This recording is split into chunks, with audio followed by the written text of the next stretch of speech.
Bonjour.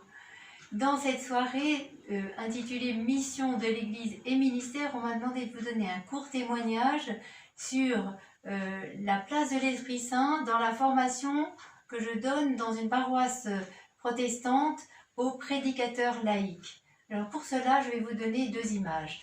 Une première image, elle concerne le public de la prédication. Et pour moi, cette image, elle est centrée sur des gens qui ont faim, qui ont soif, qui sont maigres.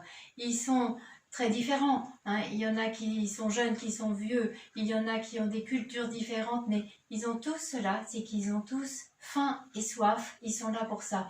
Et je suis là comme les disciples à qui le Seigneur avait dit donnez-leur vous-même à manger. Et moi, je dis mais qui suis-je pour leur donner à manger? Et c'est là où je demande à l'Esprit Saint de m'aider pour avoir une parole qui soit nourrissante.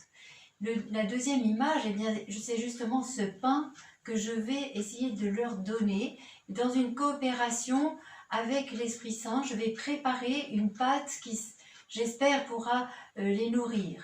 Alors, quand on veut faire un bon pain, eh bien d'abord on choisit des ingrédients. Et alors on choisit une bonne farine, on choisit une farine adaptée justement à ceux qui vont la manger. Et pour moi c'est une image justement du texte que je vais choisir et de la version dans laquelle je vais choisir ce texte. Si ce sont des enfants, par exemple, je vais prendre dans The Bible par exemple, parce que je vais faire une pâte avec, par exemple, une farine briochée. Ou si c'est pour des gens qui sont des protestants de base, eh bien, je vais prendre la Nouvelle Bible Seconde. Ou un public plus œcuménique, je vais prendre la Tov, par exemple. Et donc, en pensant à eux, à chacun d'eux, je vais mettre des ingrédients, des graines, du lait, un peu de sel, pas trop, du sucre, etc. Et tous ces ingrédients vont être mélangés, hein, et ce choix, ça va être guidé par l'Esprit Saint. Je vais essayer d'écouter vraiment au fond de moi qu'est-ce qui est bon pour les personnes qui seront là présentes au culte. Et ensuite, je vais travailler ma pâte, hein. Je vais la mélanger, la travailler, et ce travail de la pâte qui prend du temps, qui est un peu fatigant, j'en ai plein les mains, eh bien, ça correspond au travail du texte. Et ce travail du texte, c'est un travail dans lequel je m'immerge. Je prends plusieurs versions, je prends plusieurs traductions, et éventuellement le grec et l'hébreu pour ralentir ma lecture. Et pour que ce texte devienne vraiment de plus en plus se fasse corps en moi, hein, et une lecture mot à mot, une lecture lente. Hein. Et puis, une fois que j'ai beaucoup travaillé ce texte, eh bien, cette pâte, elle est prête, je vais la laisser reposer. Ça, c'est un travail que je fais en début de semaine, et je laisse reposer ma pâte pendant 3-4 jours, hein, à peu près jusqu'au jeudi.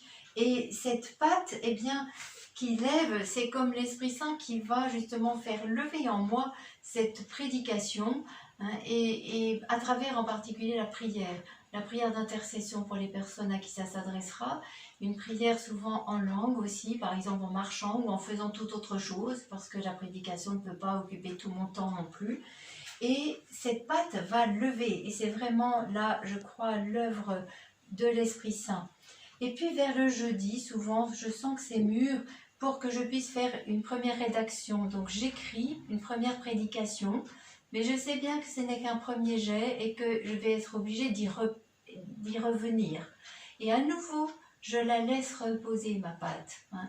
Je la laisse monter à nouveau, je prie à nouveau, hein, tout simplement, hein, sans effort, mais je laisse encore l'Esprit Saint travailler, hein, ce texte. Et puis, souvent, c'est la veille, ou même parfois tout à fait le matin même de la prédication. Je reprends mon texte, je reprends ma prédication et je les replace devant Dieu.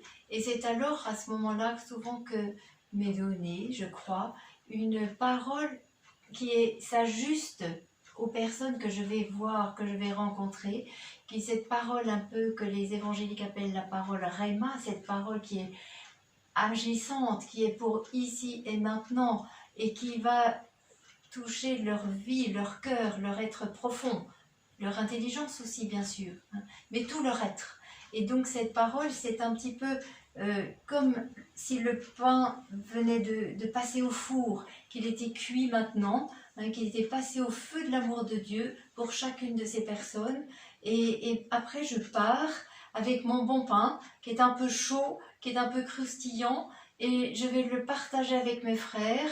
Et c'est vrai avec une certaine assurance, parce que je sais que ce n'est pas moi toute seule qui ai préparé ce bon pain, que c'est une vraie coopération entre le Seigneur et moi, et qu'il m'a conduite dès le départ jusqu'à la fin, et je sais que c'est lui qui va les nourrir, et que nous allons pouvoir aussi nous préparer ensuite à ce pain de la Sainte Seine, qui va nous rassembler encore plus, frères et sœurs, en Jésus-Christ.